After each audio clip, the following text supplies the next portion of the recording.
Ooh, this is cute. What's up, YouTubers? It's your boy, Meech Justice, and thank you for tuning in to another episode of Mondays with Meech. Yes, your latest in entertainment news, gossip, and everything else worthy. But we have to get into the Real Housewives of Atlanta virtual reunion part 2, as well as the latest Insecure episode. I'm going to talk about Mary Medicine LA, because I love that, as well as some other things that you need to be paying attention to. So just go ahead, get settled. Tell me if y'all liking this new location. I brought y'all in my room. Look, I'm giving y'all real intimate today. But it don't matter. We're going to get into it. You ready? Let's go. Mondays with Meech. Yeah.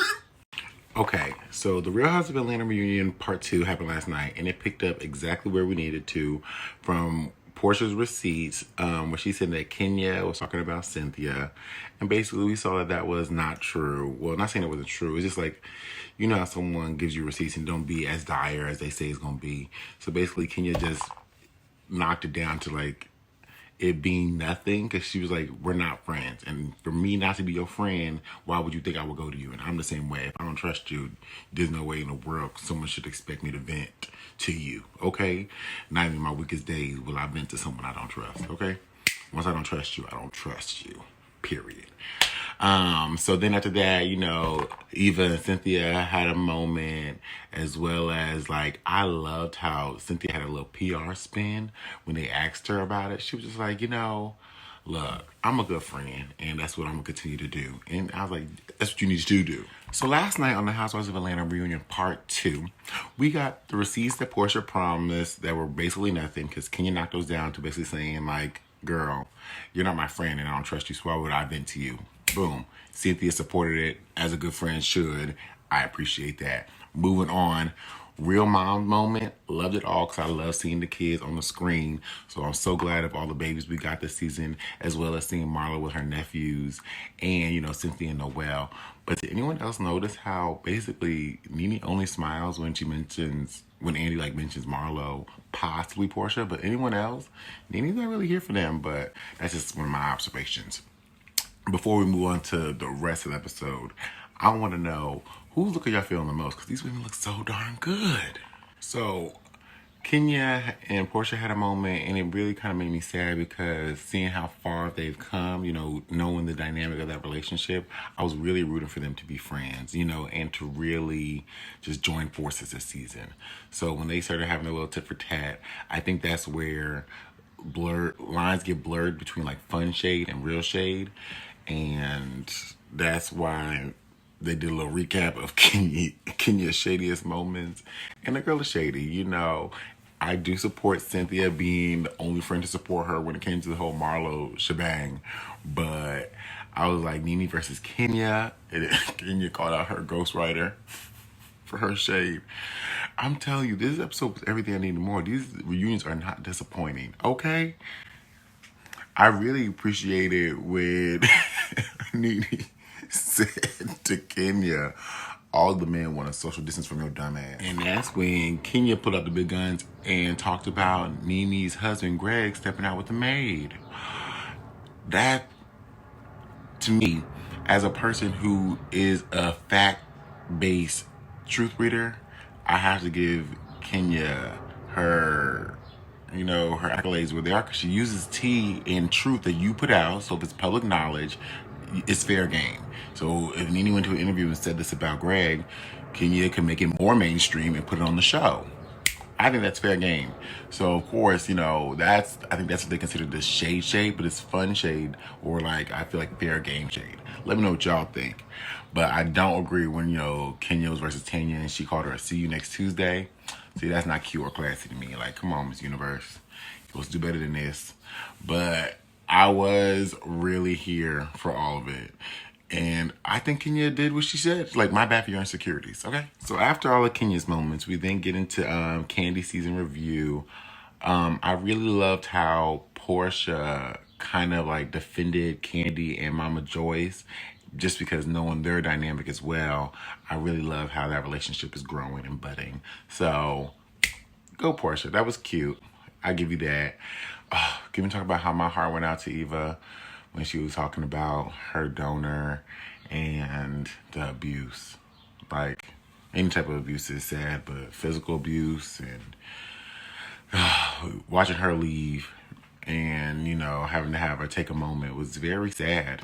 As well as I commend Kenya for being a good friend to call her. I was kind of wondering why Cynthia wasn't, but I guess Cynthia was like, look, I'm gonna stay here and mind my spot, okay?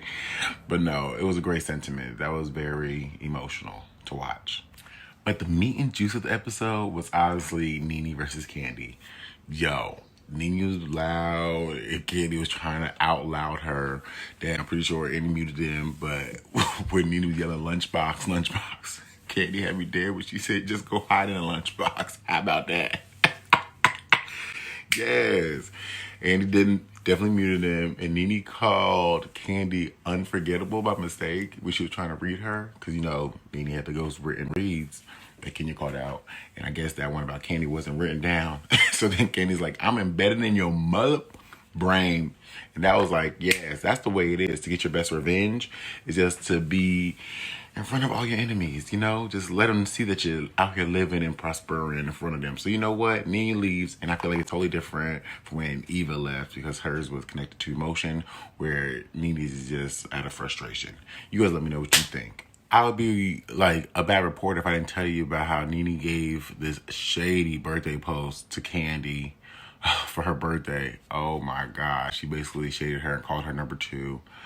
And she said, I ain't gonna let this fake beef come between us. I was like, Nene turned on. She had time today. Okay, let's move on to Insecure real quick. It was a very cute episode. I laughed. We had appearances from Kyla Pratt. I was like, yes, girl. But, you know, Kelly, she always takes the scene or episode away.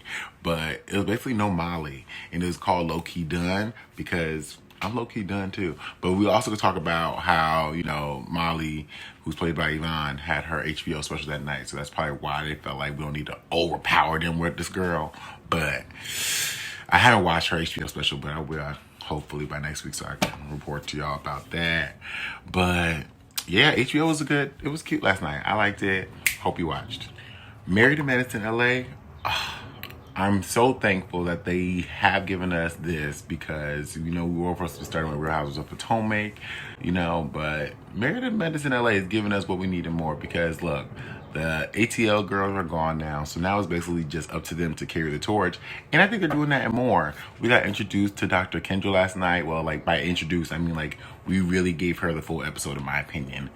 She was basically there. We had a real character development because it's like when I first met her, I wasn't really sure what she was giving me. And I said that to y'all before. I was like, let me wait. But now I'm starting to see a little bit more of her and I like her. I definitely like her. I like what she stands for. I appreciate who she is as a woman, as well as I really like Leah, Dr. Imani's new friend.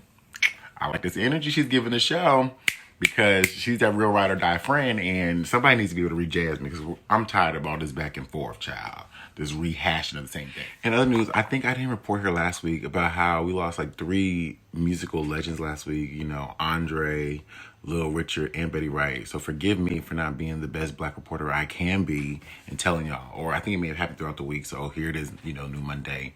That's something I want y'all to know. As well as I reported about Chloe and Haley's Do It. Came out last Friday. Video dropped. Everything, y'all. So I really need y'all to go get into it. The album comes out June 5th. Those are my girls. I think that picture is them on my wall. Those are my girls. Like, those are my babies. So go support Chloe and Halle. Song is amazing. As well as just make sure you like, share, and subscribe if you haven't already.